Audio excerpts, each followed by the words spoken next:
Just under 2 weeks ago, I received the painful news of the passing of my rabbi and teacher, Rabbi Adin, Rabbi Steinsaltz.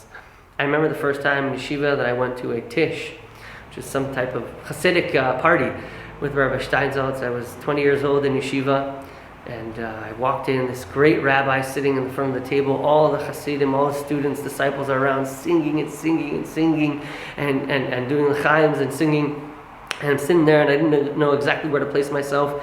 And I sat down at the table, and all the way down from the end of the table, I see Rabbi Steinsaltz, and he looks at me, he picks up his shot glass, and he looks at me, it's this little l'chaim to me. And I remember how that little moment, how I felt, how I was brought in to this amazing place at that moment. The story of sensitivity of Rabbi Steinsaltz is something that I would like to share in some words of Torah. Rabbi Steinsaltz was a giant in Torah, a very good man, and a very sensitive man, and a great educator. Rabbi Steinsaltz wrote commentary on the entire Talmud, on the Bible, Maimonides, and the book of Tanya. I believe the first man in history to write commentary on all of these books. The youngest school principal at the age 24 in the state of Israel, and a man of great achievements and a great scholar. But I would like to talk about a different side of Rabbi Steinsaltz. A few words of Torah. During an interview with Rabbi Steinsaltz, I was asked a few questions. One of the questions was, what is love? And Rabbi Steinsaltz started talking about a young man who feels, what is love? Someone who wants to be close to something.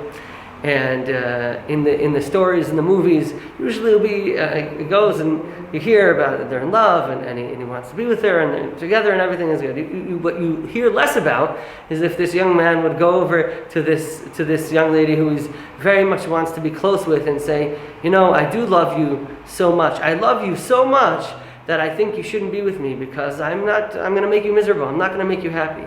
But you should really go to that guy. That guy, he's going to be good for you. He's going to make you happy. He speaks about how that's obviously it's not what we're used to, but it's a much higher level of love. That type of caring where he wanting to be close, but wanting the good of the other oversees even the love of this man wanting to be close. He gives another example. If I go hiking in the mountains, right, and I see a beautiful flower. It's gorgeous, and I'm so happy. I have a natural happiness that comes from seeing this beautiful vegetation, this beautiful flower. What do I do with the flower? Do I pick the flower, or do I leave it there? Right? The level of being able. I love something so much that I don't need to own it. I love it as it is. Another example. I'm hiking. If I'm hiking, I see a beautiful mountain. I don't want to take the mountain and put it in my pocket. I'm enjoying the mountain. He gives another example. He was asked another question. He was asked, what about soulmates? Do you believe in soulmates? And that's an interesting answer. It's actually written in some of the books that it says in the Gemara that 40 days before the embryo is created in the womb, God says this person for that person, right? God says this is the I don't know if to call it soulmate, but this is the person that's meant for this person. What he doesn't say is if they're going to be happy. He says sometimes there can be a couple. They have a very difficult time. They drive each other crazy, but they have unbelievable children. They make a family.